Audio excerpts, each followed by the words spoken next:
India news पर सुबह 10 बजे से लगातार। वीएस येदियुरप्पा कर्नाटक के मुख्यमंत्री रहेंगे या जाएंगे, इस पर आज सुप्रीम फैसला होने वाला है। अब से ठीक आधे घंटे बाद यानी सुबह 10:30 बजे सुप्रीम कोर्ट में येदियुरप्पा की कुर्सी को लेकर सुनवाई शुरू होगी। कांग्रेस ने राज्यपाल के फैसले पर सवाल उठाते हुए येदियुरप्पा के शपथ ग्रहण पर रोक लगाने की मांग की थी। परसों रात भर चले ड्रामे में सुप्रीम कोर्ट ने शपथ पर रोक लगाने से इनकार कर दिया था, लेकिन बीजेपी से राज्यपाल को समर्थन की दी गई चिट्ठी को आज पेश करने के लिए कहा गया था। यानी आज बीजेपी को सुप्रीम कोर्ट में ये बताना होगा कि उसके पास बहुमत का आंकड़ा है या नहीं, और अगर येदियुरप्पा के पास बहुमत है तो समर्थन देने वाले विधायकों की लिस्ट उनको दिखानी होगी।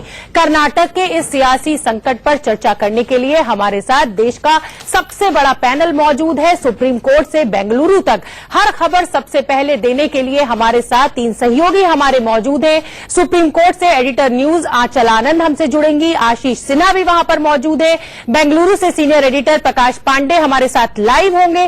चर्चा के लिए हमारे साथ वरिष्ठ पत्रकार होंगे, एनके सिंह सर और अनुज गुप्ता सर मेरे साथ स्टूडियो में मौजूद हैं। लखनऊ से संविधान विशेषज्ञ पीएम त्रिपाठी जुड़ेंगे और बीजेपी नेता नवीन कुमार और कांग्रेसी नेता सुलेमान मोहम्मद खान भी हमारे साथ मौजूद है। तो हम आपको बताते हैं कि पूरी जो कैलकुलेशन है वो अब सुप्रीम कोर्ट पहुंच चुकी है। क्या होगा गणित, येदियुरप्पा सरकार पर जो सुप्रीम सुनवाई होनी है उसके डिटेल्स हम ग्राफिक्स के जरिए आपको समझा रहे हैं। आज सुप्रीम कोर्ट में येदियुरप्पा पर सुनवाई होगी, 10:30 बजे ये सुनवाई शुरू हो जाएगी और आज ही ये तय भी हो जाएगा कि येदियुरप्पा मुख्यमंत्री रहेंगे या नहीं। हो सकता है कोर्ट फैसला ना दे, लेकिन लिस्ट से ये बात क्लियर हो जाएगी। येदियुरप्पा सुप्रीम कोर्ट के सामने अपनी चिट्ठी रखेंगे और उस चिट्ठी में सरकार बनाने का जो उन्होंने दावा पेश किया है ये वो चिट्ठी होगी और इसमें उन विधायकों के नाम भी होंगे जो यहां पर ये बताएंगे कि इसमें जो विधायक उनके साथ हैं उनका समर्थन, उनको किस किस का समर्थन मौजूद है।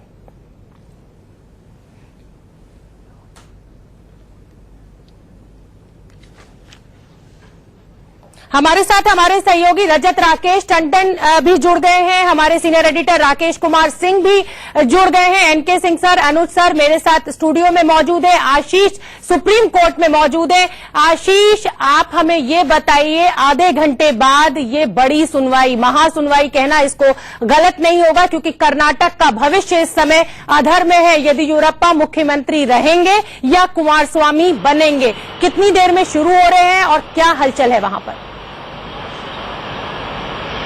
देखिए 10:30 बजे ये सुनवाई शुरू होगी। दरअसल पिछली सुनवाई में सुप्रीम कोर्ट ने केंद्र सरकार और येदियुरप्पा को 15 मई और 16 मई को जो येदियुरप्पा ने जो पत्र लिखा था राज्यपाल को उसको सौंपने के लिए कहा था। मैं अपने दर्शकों को बता दूं कि वो लेटर मैंने देख लिया है 15 मई और 16 मई का। 15 मई का जो लेटर है जो येदियुरप्पा ने राज्यपाल को लिखा है उसमें उन्होंने सरकारिया कमीशन की रिपोर्ट का हवाला दिया और कहा कि हम सिंगल लार्जेस्ट पार्टी हैं और हमारे पास 104 विधायक हैं। इसके अलावा हमारे पास अन्य का समर्थन भी प्राप्त है, लिहाजा हमें सरकार बनाने की इजाजत दी जाए। सबसे अहम बात, इसमें किसी भी विधायक का नाम नहीं लिखा हुआ है। जो पत्र है उस पत्र में किसी भी विधायक का नाम नहीं लिखा हुआ है। दूसरा पत्र उन्होंने 16 मई को लिखा येदियुरप्पा ने राज्यपाल को, जिसमें उन्होंने कहा कि मैं सिंगल लार्जेस्ट पार्टी का लीडर हूं, यानी मैं मुख्यमंत्री पद का दावेदार हूं, मैं मुख्यमंत्री बनूंगा। और उसमें उन्होंने कहा है कि जो बहुमत की बात है वो बहुमत हम सदन में पेश कर देंगे। यानी जो 2 चिट्ठी जो सुप्रीम कोर्ट ने मांगी थी, पहली चिट्ठी में उन्होंने ये सरवरिया कमीशन की रिपोर्ट का हवाला देते हुए कहा कि हमारे पास बहुमत है, और दूसरी चिट्ठी में लिखा कि मैं जो सिंगल लार्जेस्ट पार्टी का लीडर हूं और हमें सरकार बनाने की इजाजत दी जाए और जो बहुमत होगा वो हम सदन में उसे पास कर लेंगे, वो फ्लोर टेस्ट में हम कर लेंगे। ये 2 चिट्ठी थी। लगता है आशीष से हमारा संपर्क टूट गया है। हमारे साथ हमारे सहयोगी रजत राकेश टंडन भी जुड़े हुए हैं और येदियुरप्पा ने शपथ लेने के 24 घंटे के अंदर क्या बड़े फैसले लिए हैं, हम अपने सहयोगियों का रुख करेंगे। उससे पहले आपको वो बड़े फैसले ग्राफिक्स के जरिए दिखा देते हैं। किसानों की कर्ज माफी का ऐलान कर दिया गया है। येदियुरप्पा ने मुख्यमंत्री बनते ही ताबड़तोड़ फैसले लेना शुरू कर दिया है। किसानों के 1 लाख तक के कर्ज को येदियुरप्पा माफ कर देंगे। सरकार में बैठते ही, मुख्यमंत्री बनते ही बड़ा फैसला। कई पुलिस अधिकारियों का उन्होंने तबादला तक कर डाला। बहुत अजीब है, अभी बहुमत उन्होंने साबित नहीं किया है, लेकिन इस तरह के बड़े फैसले। इंटेलिजेंस के एडीजीपी अमन कुमार का उन्होंने ट्रांसफर कर दिया है। ये फैसले कितने सही हैं, कितने गलत, इस पर भी हम चर्चा करेंगे। डीआईजी संदीप पाटिल का भी तबादला कर दिया है। इन फैसलों से एक बात तो साफ होती है कि वो आश्वस्त हैं कि वही आगे मुख्यमंत्री कंटिन्यू करेंगे। बिदर के एसपी और डी देवराजा का भी उन्होंने ट्रांसफर कर दिया है। हमारे साथ रजत राकेश टंडन जुड़े हुए हैं। रजत, इस समय दोनों ही खेमों में, बीजेपी की बात करें चाहे कांग्रेस और जेडीएस, दोनों ही खेमों में भयंकर हलचल है। कौन मुख्यमंत्री बनेगा या येदियुरप्पा कंटिन्यू करेंगे? आपके पास क्या अपडेट है इस समय? देखिए, कांग्रेस जब सुप्रीम कोर्ट गई थी रात में, तो इसी बिहार पे गई थी कि 104 के बाद 105वां विधायक बीजेपी कहां से लाएगी, येदियुरप्पा कहां से लाएगी। इसी प्ले को आज आगे अभिषेक मनु सिंह भी सुप्रीम कोर्ट में 10:30 बजे रखेंगे और साफ कहेंगे कि ये जो चिट्ठी है ये 104 की है। और अगर आप अभी भी कहते हैं कि हाँ ये सरकार ठीक है, तो 104 के बाद का जो आंकड़ा होगा, यानी 8 और विधायक, वो कहां से आएंगे। बाकायदा ये एलिगेशन लगाया जाएगा कि ये पोच किए जाएंगे, खरीद फरोख्त होगा और इसको आगे ना बढ़ाया जाए। इसीलिए इनकी जो शपथ है वो शपथ कैंसिल की जाए और जेडीएस और कांग्रेस जो है वो उसको निमंत्रण मिलना चाहिए गवर्नर की ओर से। हो सकता है कि कांग्रेस 104 के मुकाबले 117 वाला अपना पत्र जो कुमार स्वामी ने गवर्नर को भेजा था उसको वहां प्रस्तुत करे और बताए कि येदियुरप्पा जिन्होंने शपथ ली है वो 104 के साथ है और कुमार स्वामी जिनको शपथ नहीं दिलवाई गई है वो 117 के साथ है। ये दो चीजें हैं। वहां से राहत नहीं मिलती है, अगर सुप्रीम कोर्ट से राहत नहीं मिलती है तो आप देख सकते हैं पूरे देश भर में कांग्रेस हर जगह विरोध प्रदर्शन करेगी। खबर यह भी है कि राष्ट्रपति से समय मांगा गया है, गुहार लगाई जाएगी कि जो गवर्नर फैसला ले रहे हैं वो गलत है। साथ ही साथ जिन बड़े जगह पे कांग्रेस लार्जेस्ट पार्टी थी, चाहे वो गोवा हो, बिहार में तेजस्वी हो कांग्रेस के साथ, वहां पर गवर्नर से मिलने का वक्त मांगा गया है कि अगर कर्नाटक में लार्जेस्ट पार्टी को बुलाया गया तो इन प्रदेशों में क्यों नहीं बुलाया। तो आप कह सकते हैं एक तरफ जहां सुप्रीम कोर्ट में कांग्रेस आगे पिच करेगी, वहीं दूसरी तरफ इसका राजनीतिक फायदा उठाने के लिए देश भर में विरोध प्रदर्शन होगा और हर स्टेट में इस बात को समझाया जाएगा कि गवर्नर कैसे गलत थे और दबाव में काम कर रहे थे दिल्ली के। ठीक है रजत, तो मुझे आपको रोकना पड़ रहा है क्योंकि इस समय एक बड़ी खबर आ रही है, जम्मू कश्मीर से ये बड़ी खबर आ रही है। ये बड़ी खबर हम आपको बता दें कि जम्मू कश्मीर में पाकिस्तान ने फिर एक बार नापाक हरकत को अंजाम दिया है। सीमा पार फायरिंग में हमारे बीएसएफ का एक जवान शहीद हो गया है। फायरिंग में 2 नागरिकों की भी मौत हुई है। बहुत ही शर्मनाक है पाकिस्तान का कि इस तरीके की कार्रवाई अरनिया और आरएसपुरा में ये फायरिंग की गई है। बीएसएफ चौकियों और नागरिकों को निशाना बनाया गया है। इसमें हमारा बीएसएफ का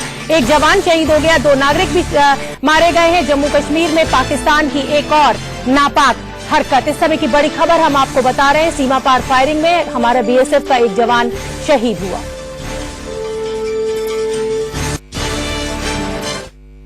पाकिस्तान की नापाक हरकतें एक बार फिर तेज हो गई हैं। पाकिस्तान ने एक बार फिर सिविलियन इलाकों को निशाना बनाया है। हमारे साथ एक यहाँ के जो स्थानीय नागरिक हैं उनसे बात करते हैं। आप ये बताएं आपका घर कहाँ पे है और कब ये फायरिंग हुई, कितना नुकसान हुआ है?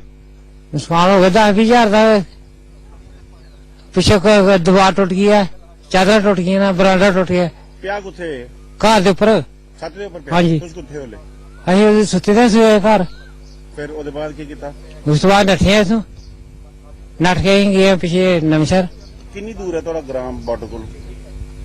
मैं 3-4 किलोमीटर। ਇੰਨੀ ਦੂਰ ਅੰਦਰ ਆਈਏ ਬੰਬ हाँ जी। ਕੇ? 3 किलोमीटर तो होगा।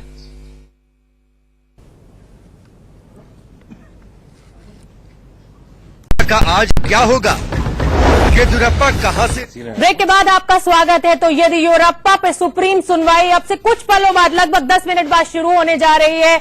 जो वकील है मुकुल रोहतगी भी वहां पहुंच चुके हैं, अभिषेक मनु सिंघवी भी वहां पर पहुंच चुके हैं। तमाम डिटेल्स के साथ एक बड़ा पैनल हमारे साथ जुड़ा हुआ है। आशीष मेरे सहयोगी मेरे साथ है, रजत राकेश टंडन, राकेश कुमार सिंह हमारे साथ है, नवीन कुमार जी भी हमसे जुड़ेंगे जो बीजेपी के नेता है, सुलेमान मोहम्मद खान अभी अभी हमसे जुड़े हैं, कांग्रेस के नेता हैं, पीएम त्रिपाठी कॉन्स्टिट्यूशनल एक्सपर्ट है वो भी हमसे जुड़ेंगे, और एनके सिंह सर और अनुज गुप्ता सर सीनियर जर्नलिस्ट हैं मेरे साथ स्टूडियो में मौजूद है। मैं अपने सहयोगी आशीष का रुख कर लेती हूं। आशीष, आपके पास वो चिट्ठी मौजूद है जो येदियुरप्पा ने राज्यपाल को लिखी है, हम जानना चाहेंगे, हमारा प्राइम इंटरेस्ट है कि उसमें क्या मैटर लिखा हुआ है, आप हमें डिटेल में बताइए।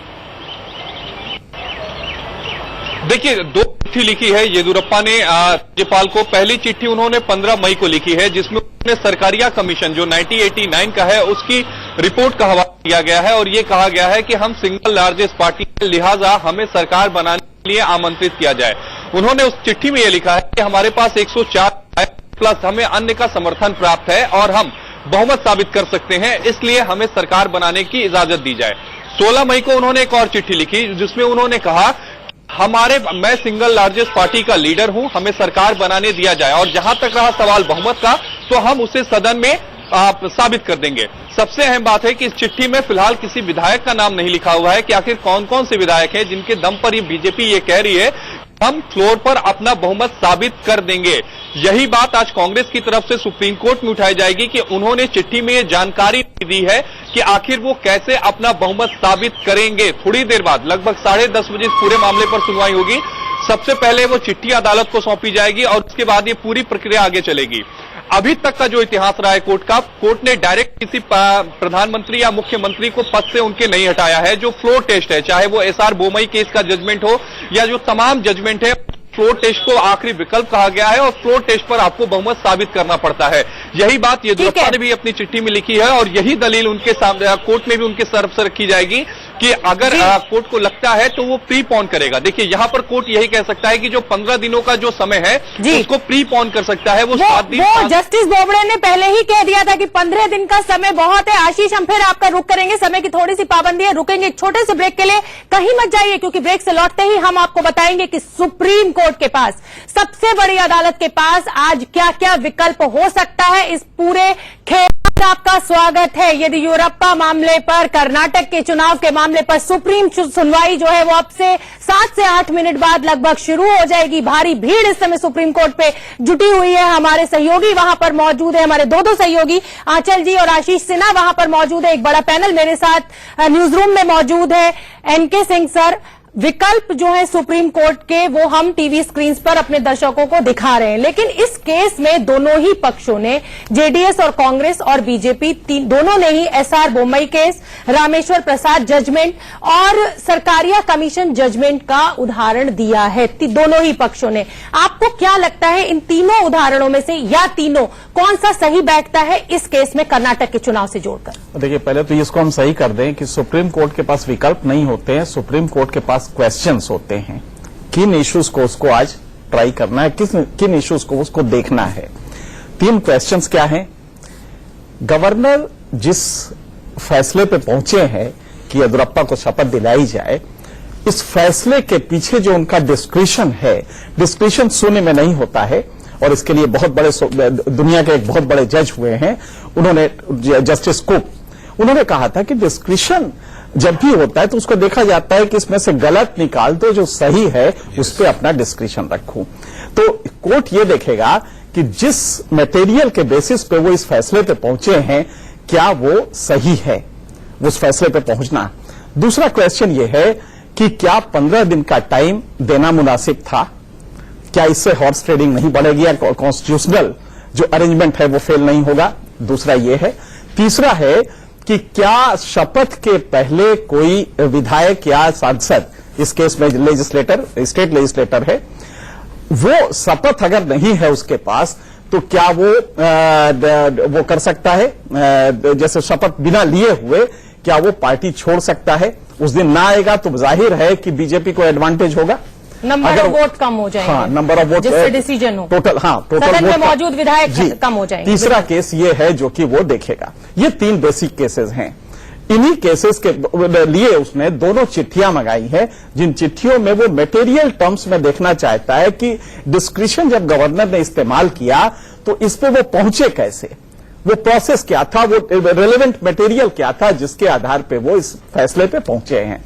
ये 3 बेसिक क्वेश्चंस है जो आज सुप्रीम कोर्ट को देखना है। ठीक है। और सर, जो बात कही जा रही है, ये रामेश्वर प्रसाद केस की बात भी कर रहे हैं, सरकारिया कमीशन की भी बात करें, इस पर भी हम बात करेंगे। फिलहाल हमें रुकना होगा एक छोटे से ब्रेक के लिए। फौरन हाजिर हो रहे हैं, कहीं मत जाइए, ये बड़ी चर्चा लगातार जारी है।